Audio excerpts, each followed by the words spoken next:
भारतीय संस्कृति में गौ माता को गौ मां के रूप में पूजा जाता है।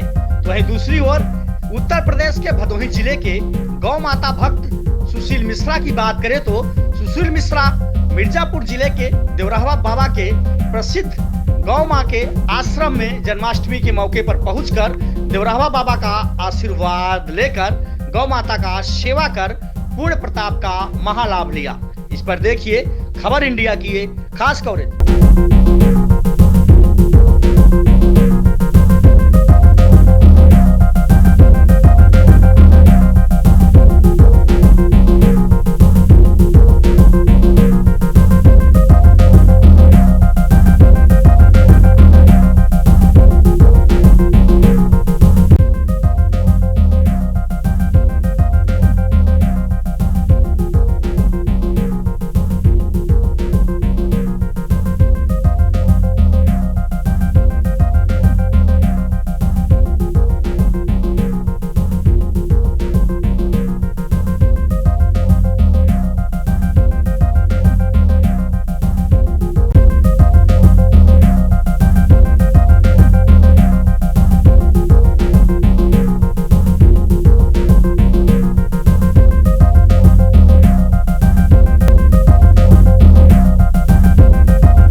क्या कहना चाहेंगे जिस तरह से यहाँ पे आज जन्माष्टमी का पावन पर्व है जी। देवरहवा बाबा संत जो कि राष्ट्र संत हैं, गौ माता को बढ़ावा देने के लिए उनकी सेवा करते हैं। आप भी गौ प्रेमी हैं, गौ भक्त हैं, क्या कहना चाहेंगे गौ माता के भक्तों के लिए?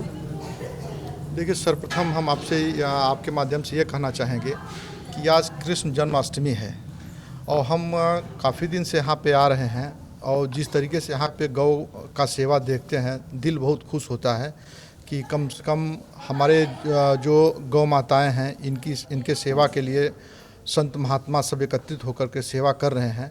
तो ऐसे में चाहिए कि हम लोग जो यंग हैं, नौजवान हैं, सामाजिक हैं, आकर के गौ माता के साथ कम से कम 1 घंटे आधे घंटे जो भी हो अपना सेवा भाव करें।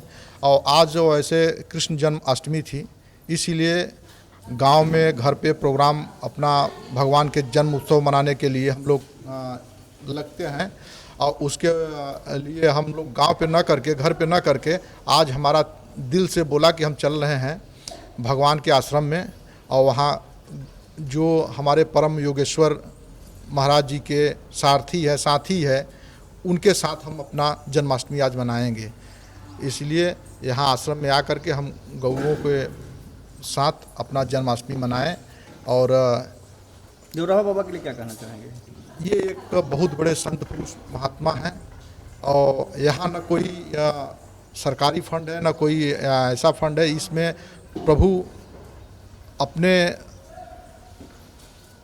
तन मन और अपने भक्तों के माध्यम से जो सेवा गौओं का कर रहे हैं, इसके लिए कोई शब्द ही नहीं है जो हम बोल सकें, क्योंकि प्रभु का सेवा भाव देख करके हम खुद अपने आप में धन्य मानते हैं कि इस तरीके से संत महात्मा हैं जो गौ माताओं का सेवा कर रहे हैं रात दिन एक करके। तो अनंत हुए हैं, और वो जन्म का जो महोत्सव है, सुनो, जब उन्होंने धरा पर अवतार लिया तो अवतार लेने के बाद क्या किया, बोलो जी, क्या किया? दुष्टों का संहार किया। और साधु पुरुषों की रक्षा की। तो अब मैं ये पूछना चाहता हूँ, अब तो इतना भार लद गया है, अब देरी क्यों हो रही है? आज उनके जन्म का महोत्सव है, इसी समय मिलकर के संकल्प कर लो कि अब बहुत हो चुका है, अब आप जल्दी से पृथ्वी का भार उतारने के लिए दो होती लीला, या तो स्वतः आके अवतरित होते हैं, और नहीं तो किसी भक्त के अंतःकरण में प्रकट होकर अपने योग शक्ति के महाप्रभाव को देकर और धर्म की रक्षा कराते हैं, दुष्टों का संहार कराते हैं। और आसुरी प्रवृत्तियाँ बहुत बढ़ गई हैं। जी सबसे पहला तो चिन्मय बाहो, जी जी चीन के विस्तारवाद को अंत करने के लिए आज तुम मेरे से संकल्प कर लो। देखो सुनो, कृष्ण की आराधनीय शक्ति कौन है? राधा। और राधा को उन्होंने कहाँ धारण किया है? वक्षस्थल। क्यों किया है? कुछ कारण। क्यों? नारद पंचरात्र में कहते हैं कि प्रकृति की वो बीज मंत्र है राधा। जैसे बिना मिट्टी का कुम्हार पात्र नहीं बना सकता, बिना स्वर्ण का आभूषण नहीं बना सकता, वैसे राधिका जी के बिना कृपा के सृष्टि नहीं हो सकती। ये मेरा नहीं, नारद पंचरात्र में लिखा हुआ। तो क्यों ना मिलजुल कर आदि प्रार्थना करो। पहले राधा कहना ही पड़ेगा, क्योंकि कृष्ण जगत पिता है और राधा क्या है? जगत माता। जगत माता पिता से 100 से अधिक महत्वपूर्ण स्थान को रखती है। तो क्यों ना राधा को ही पहले ले लें।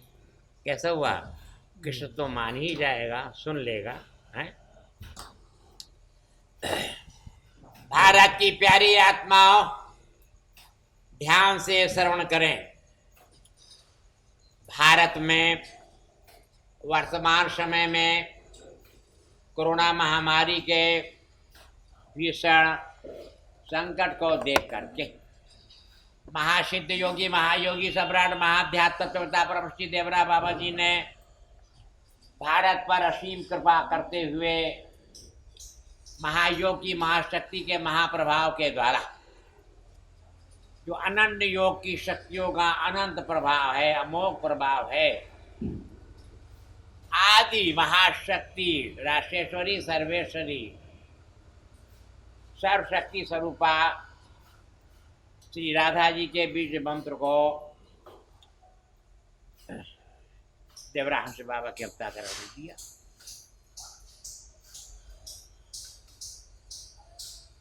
तो पहले श्रवण कर लो, फिर बताओ।